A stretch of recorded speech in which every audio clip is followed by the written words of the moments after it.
After letting all the oil drain out of the oil pan, I put the oil pan plug back on with a 17mm wrench and snugged it up.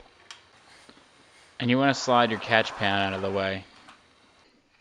Now comes the dangerous and very scary part of this whole operation is you're going to have to take the engine off the motor mounts right there. It's only one nut, and you're going to have to drop that down in order to get the subframe out of there and give yourself enough clearance if you're going to do the oil pan gasket the easy way. So you're going to have to loosen those two up on either side. And just remember, whatever you do, do not start to loosen up the subframe. If you were to loosen up the subframe right now, the entire motor will crush you and fall on top of you. What you then want to do is either get an engine support bar and hoist the engine up by the top, or you can do what I did and take a block of 2x4 on a jack and just jack up the engine underneath the AC compressor. You want to make sure that you have a good, strong jacking point, because if this falls or fails, the engine's coming down on top of you. I was pretty happy with the way that the engine was supported on the floor jack, so then I just left the jack there for the rest of the time. It kind of got in the way and was a little bit cumbersome, and I would have liked an engine support bar, but then again, I didn't have one in access to me, so I had to do with what I had. With the engine properly supported either by jack or by hoist, now you can take down the subframe. It's held on by 4 17mm bolts, the longer ones being in the front due to the fact that they have a collar that locks itself into the chassis of the car. Now, if you go to take down the last bolt, it's going to give you a sudden thud and drop of the subframe. What you actually want to do is support it with a jack, with another jack, or jack stands, so when it comes down, it's not so violent like it did here with mine. There will be some prying required, mainly because the subframe has probably never been taken out of this car like this, but once it comes out, it kind of just fell to the floor.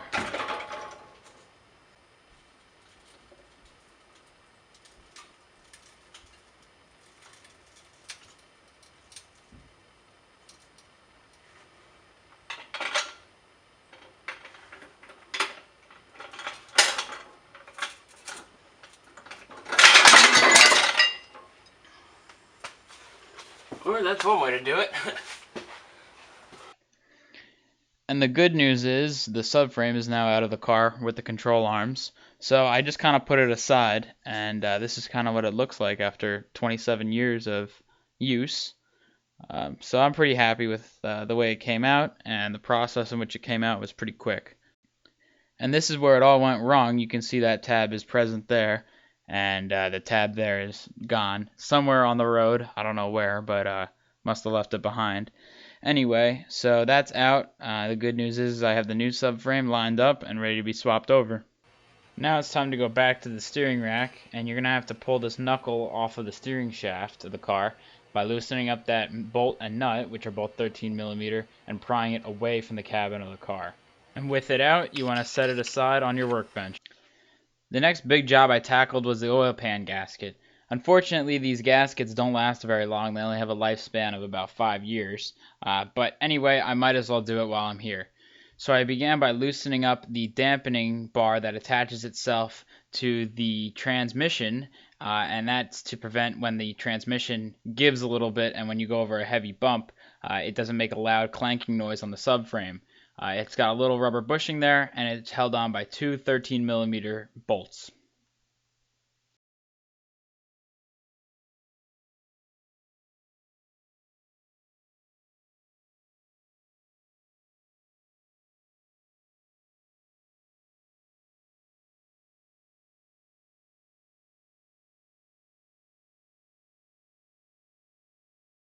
With that out of the way, we can now begin by taking down the transmission dust shield that is held on by 8mm inverted Torx heads.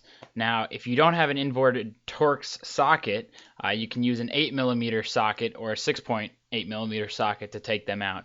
Either way, you can take them out, and this is a part where you want to be extra careful not to strip them or break the bolts. There are 4 inverted Torx heads, one there, and one there.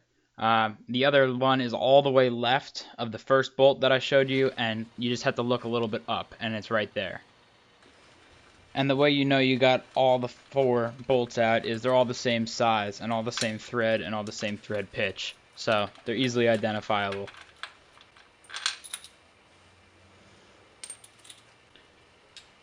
With the 4 inverted Torx bolts out, you can now take out the dust shield. It's held on by 4 13mm bolts, which are taken out with a quarter drive socket. When you're done with that, the whole shield will just drop down, exposing extra bolts that attach themselves to the oil pan. They're right there. Now here comes the fun part. You now have to take down all those little bolts holding the oil pan to the block of the engine. Some of them may be a little hard to take out. Don't force them, and this is definitely not a place to break or snap a bolt. However, they do come out, and once you have them all out, you want to lay them out on a paper towel. With all the little nuts and bolts removed from the oil pan, you now want to take down the engine ground strap as well as the oil level sending unit. These are all held on by 10mm nuts and bolts, and once you have those out, you want to lay them out on the paper towel with the other bolts that you took out of the oil pan. Now you can push the oil level sending unit out of the way as well as the ground strap. And I let one of the bolts hang around into the oil pan because I don't want the pan to suddenly drop on top of me. Once I removed that one, I was now able to completely pull down the oil pan. And that's what it looks like. I then thoroughly cleaned both mating surfaces of the engine block and the oil pan, and then I laid down Permatex number 2. Actually, this is the incorrect thing to do. Do not put any Permatex, RTV sealer, any of that kind of sealer on the oil pan, because when I pulled the oil pan back down, it did not make a good seal. Again, do not do this. This is one thing I can stress to you when you do an oil pan gasket. Do not put this kind of stuff on it. It does not work, and it does not make the right kind of seal. And I only created more work for myself because I then had to pull it back down and scrape all this gummy, gooey Permatex number 2 stuff back off the engine and oil pan. Again, I can not stress this enough. Do not load it up with Permatex or any of that stuff. Use the original gasket or use a cork or paper one. Do not put Permatex on it. And it's time to scrape all this work that I just did back off. And now I had to scrape all this off the engine, which is the original gasket as well as RTV sealant put on by the previous owner. It's also a smart idea to clean every single bolt and nut that came off with the oil pan. It only makes it that much easier to install it and make it look a little bit cleaner.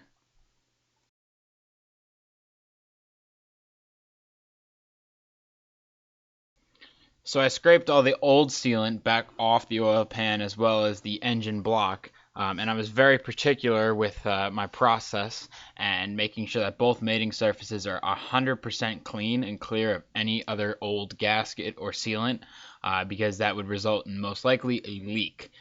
Anyway, so I cleaned up both surfaces and now it's time to install the gasket.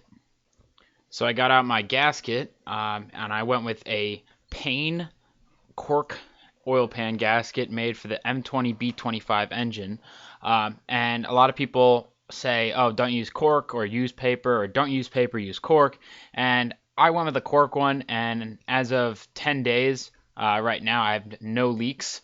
So anyway, I took the gasket out, and then I pulled the oil pan from underneath the car, laid that out on the workbench, and tried to make it as even as possible, so try to make it easier for me to lay down the gasket. Then I got my tub of heavy-duty wheel bearing grease out and put a little tiny glob on my finger. You really don't need a lot of this stuff, and all I did was put it in a couple little spots around the oil pan. Now when I put the gasket back on, if I were to not have this, it would slide around and would probably drive me crazy trying to put in the bolt and possibly damage the gasket. So what I did was just put a little bit on some areas of the oil pan to let the gasket tack on and prevent it from sliding around when I put it up.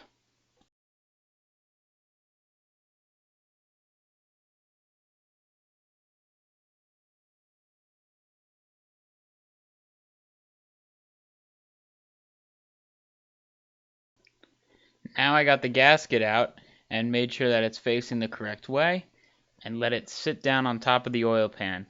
And you just have to play with it a little bit, make sure it tacks and lines up perfectly with all the holes, and once it does, you're good to go.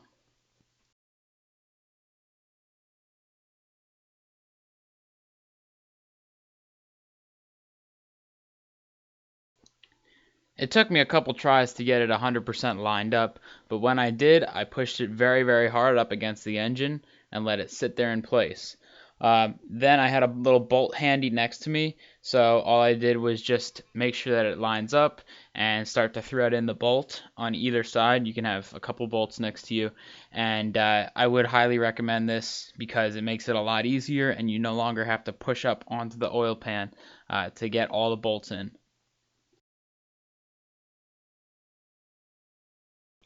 With the oil pan freely suspended by itself, I then ran around the oil pan and finger tightened every single one of the bolts. Again, you want to make sure you finger tighten them and not torque them down yet, because even torque is the best kind of torque when it comes to the oil pan gasket. I know that sounds weird, and I will explain it in just a second. So when you torque down the bolts on the oil pan, you have to check what kind of bolts you have, because there's two different kinds. If your bolt is marked with an 8.8, that means that the torque is 89 inch-pounds. If it's marked with a 10.9, it's 109 inch-pounds. You can check it again on the internet, but I believe that's what the Haynes manual says. And again, that's inch-pounds, not foot-pounds. So an inch-pound torque wrench is very tiny. It's a quarter drive one. I bought mine from Harbor Freight, and it's worked phenomenally for me for all the uses that I've needed it for. And so you can see here, I begin by torquing the center. And what you basically want to do is torque from the center out. Say on a head gasket or head bolts or any of those, you would torque in a circular pattern. However, in this case, you want to torque them from the center out. And if it feels like you're going to break a bolt or you start stripping the threads or you're going to start cross-threading it, back out immediately and try to redo the threads. Don't go ahead and try to torque it down with that. And you can hear my torque wrench is clicking there. It's going to feel like you're going to snap the bolt, and I'm sure in the stress tests at the BMW factory back in the 80s, I'm sure some engineers designed it that way. So yeah, you're going to feel like you're going to snap the bolt right in half, but believe me, you won't. You have to throw a lot of torque at these to snap them.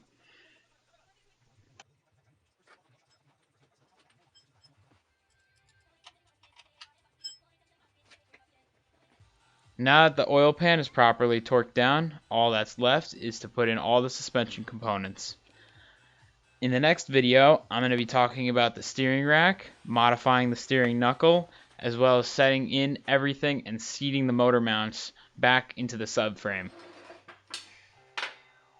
Thank you for watching E30Source, and watch part 3.